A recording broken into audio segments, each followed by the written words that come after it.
Somewhere right now, a trader is staring at a red candle, heart pounding, finger hovering over the mouse. He knows the rule, he knows exactly what his plan says to do, and yet he's about to break it. Why? Because in that single moment, he stopped being a trader and became a human being, flooded with adrenaline, fear, and the desperate need to be right. This is the paradox of trading. The markets don't care about your feelings. They don't know your name, your rent, your dreams, or your ego. They are simply price moving through time, driven by millions of decisions made by other people who are, in that same moment, fighting the exact same internal war you are. So here is the question this script is built around. What if the most profitable version of you wasn't the smartest one, but the calmest one?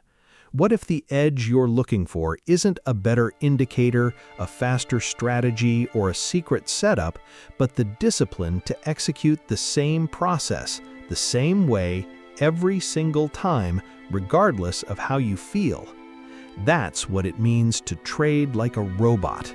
And ironically, that's what separates the amateurs from the winners.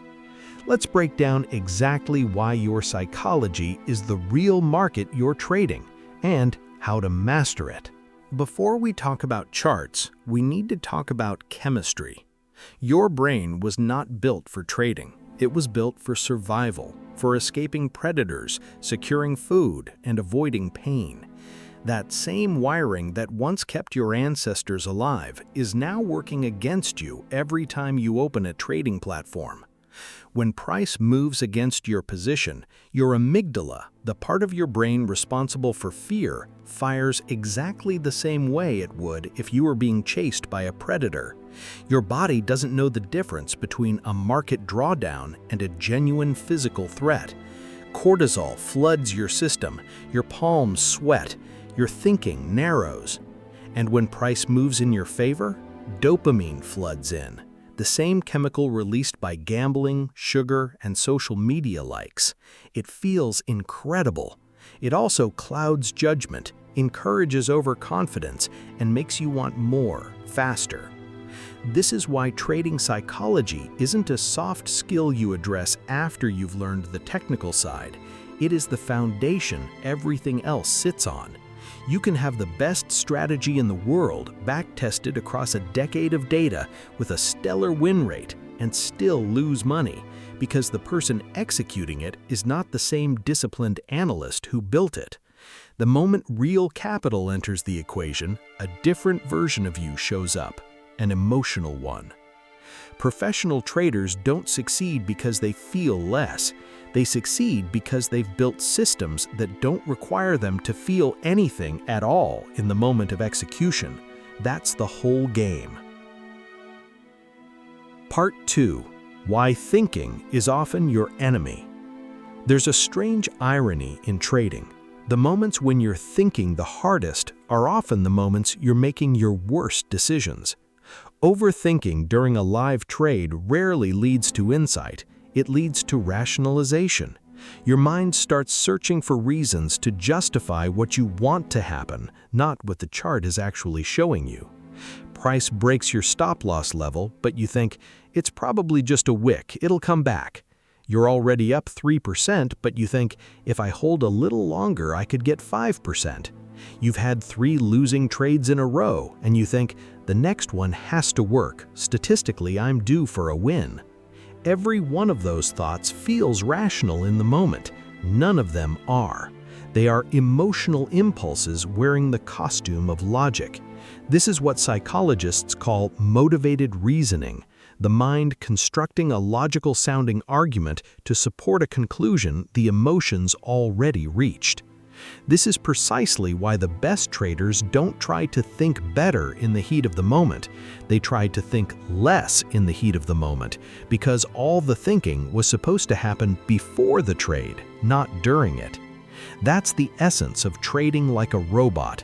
Front-load all your decision-making into calm, rational preparation, then execute without renegotiating the terms once emotions are running high. Part 3. The Four Horsemen of Trading Psychology. There are 4 emotional patterns that destroy more trading accounts than any bad strategy ever could. Let's walk through each one. 1. Fear. Fear shows up in 2 opposite but equally damaging ways. The first is fear of loss, closing a winning trade too early because you're terrified the market will reverse and take your profit away. You lock in a small gain and watch the trade run another 200 pips without you. The second is fear of missing out, or FOMO, jumping into a trade late after the move has already happened because you can't stand watching everyone else profit while you sit on the sidelines.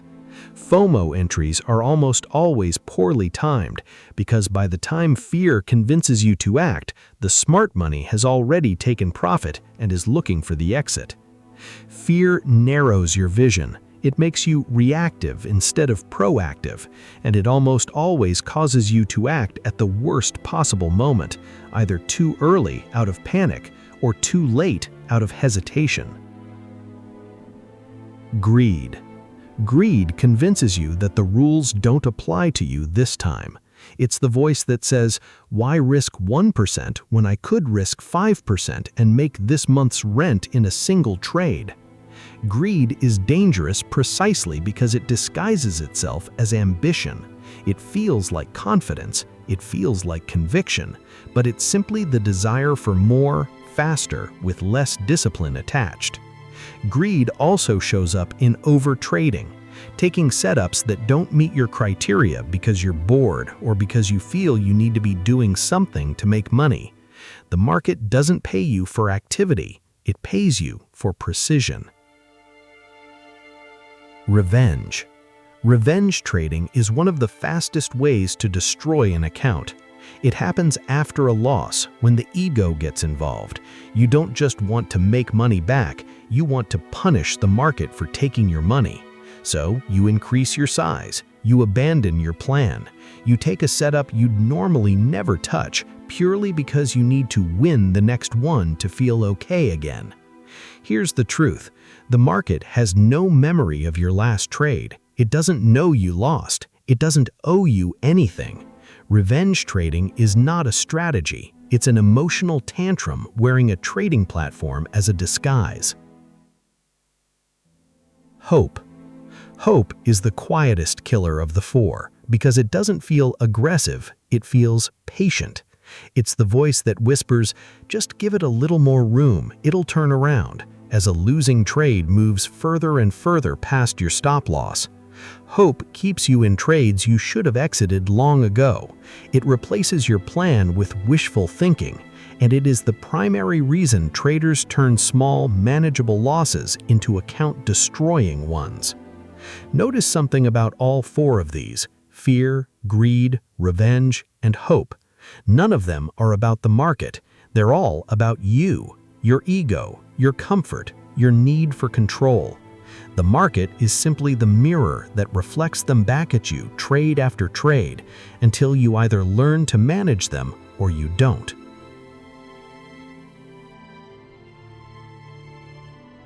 Part 4. What trading like a robot actually means. Let's be clear about something. Trading like a robot doesn't mean becoming emotionless, cold, or disconnected from yourself. It means removing emotion from the point of execution, the moment where a decision either gets made correctly or gets sabotaged. A robot doesn't hesitate when its conditions are met. It doesn't hope. It doesn't get greedy.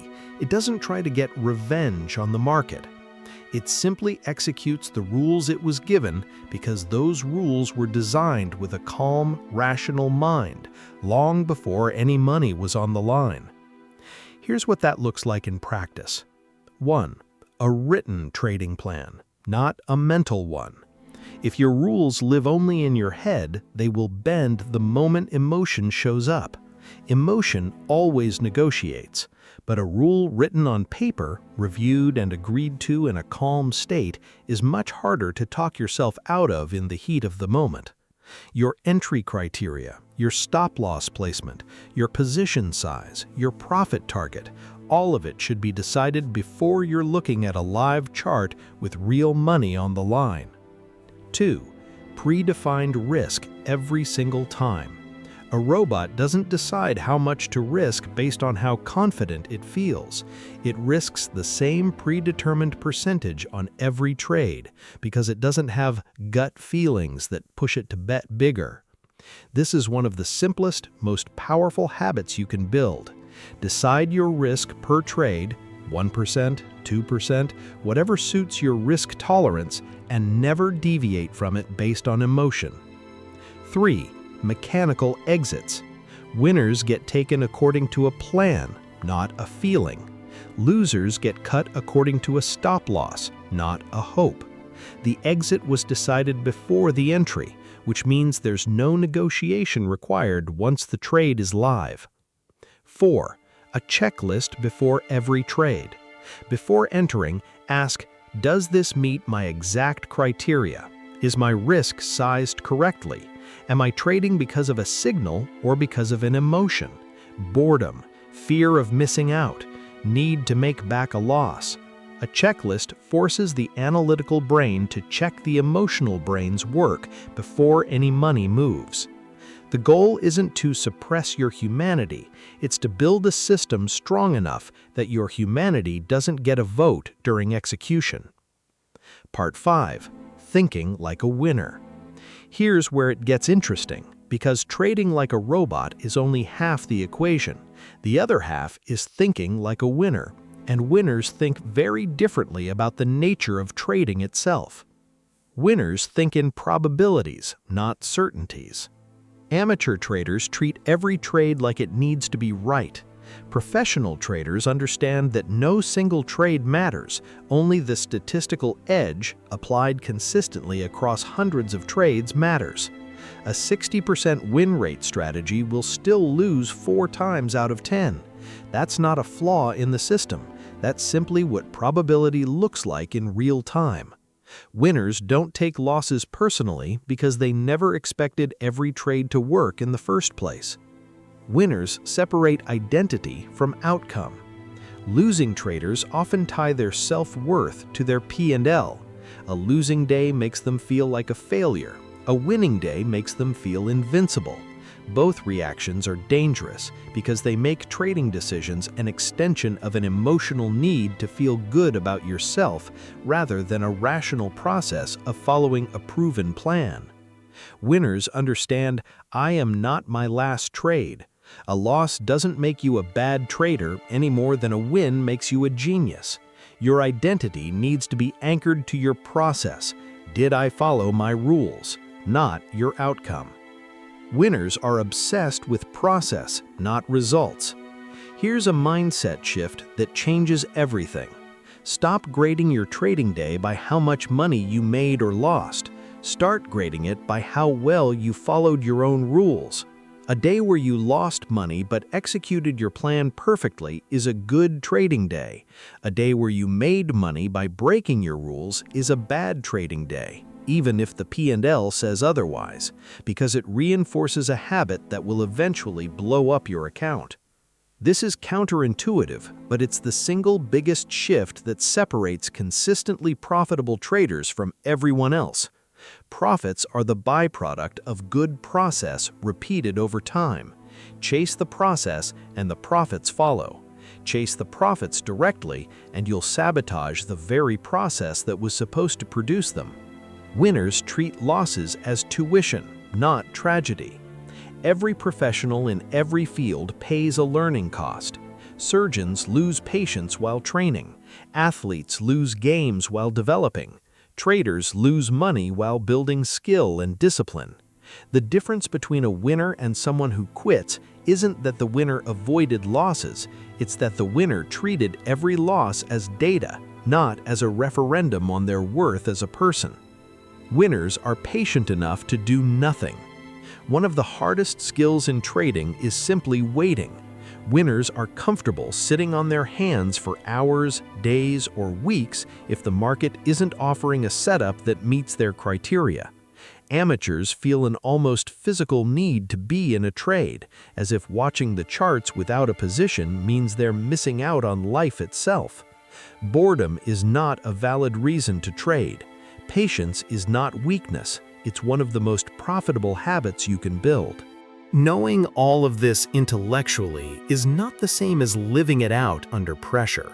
So let's talk about practical tools that bridge the gap between knowing and doing. Keep a trading journal and journal your emotions, not just your entries. Most traders who journal only record the technical details: entry price, exit price, position size. That's useful, but incomplete. The real gold is in recording how you felt before, during, and after each trade. Were you anxious, overconfident, bored, revenge-driven? Over time, patterns emerge. You'll start to notice that your worst trades cluster around specific emotional states, and once you can see the pattern, you can catch yourself before it repeats. Build pre-trade rituals. Professional athletes have pre-game routines that calm the nervous system and put them in a focused state before performance. Traders benefit from the same thing. This could be as simple as reviewing your rules out loud before the trading session, taking a few slow breaths before entering a trade, or stepping away from the screen for 5 minutes after a loss before making any further decisions. The goal is to create a buffer between emotional impulse and action. Set hard limits before you need them. Decide in a calm moment what your maximum daily loss is, and when you hit it, you're done for the day, no exceptions. Decide your maximum number of trades per day. Decide that after 2 consecutive losses, you take a mandatory break. These aren't limitations on your freedom. They're guardrails that protect the version of you who is thinking clearly from the version of you who shows up after a stressful loss. Reduce your position size when your emotions are loud. If you're going through a stressful period in life, or you're on a losing streak and notice your emotions creeping into your decisions, this is exactly the time to trade smaller, not bigger. Reduced size reduces the emotional charge of each trade, which makes it easier to execute your plan with a clear head. Ironically, many traders do the opposite. They increase size when they're emotional, trying to win it back faster. That instinct is exactly backwards. Review, don't just replay. After a trading session, don't just replay your wins in your head for the dopamine hit, or ruminate on your losses out of frustration. Sit down and actually review. What was my plan? Did I follow it? What emotion showed up and when? What would the calm, rational version of me have done differently? This kind of structured reflection is what turns experience into skill. Without it, you can trade for 10 years and simply repeat year 1 10 times. Part 7. The long game. Here's something the industry doesn't advertise enough. Consistency in trading isn't built in weeks, it's built over years of repetition. Showing up, following your rules, reviewing your results, adjusting where needed, and doing it again the next day and the day after that. There is no shortcut that replaces this. No indicator, no course, no mentor can install discipline into you. They can show you the path, but walking it requires the same unglamorous repetition that mastery in any field requires. A musician practicing scales, an athlete running drills, a writer filling pages that will never be published. The traders who eventually become consistently profitable are rarely the most naturally gifted analysts. They are the ones who treated their own psychology as seriously as they treated their charts. They understood sooner than most that the real trade being made every single day wasn't between currencies, stocks, or contracts. It was between the emotional version of themselves and the disciplined version of themselves. Trade like a robot. Execute the plan you built in a calm state without renegotiating it under pressure. Think like a winner. Detach your identity from any single outcome. Focus on process over results and treat every loss as tuition on the path to mastery. Do both consistently for long enough, and you won't need luck. You'll have built something far more durable, a system and a mind that can survive the market's chaos long enough to profit from it. The market will always try to make you feel something. Fear when it drops, euphoria when it rises, desperation when you're down, invincibility when you're up. None of those feelings are information, they're noise. Your job isn't to eliminate the noise, it's to build a process so solid that the noise no longer has the power to move you. That's the whole game, not predicting the market, mastering yourself.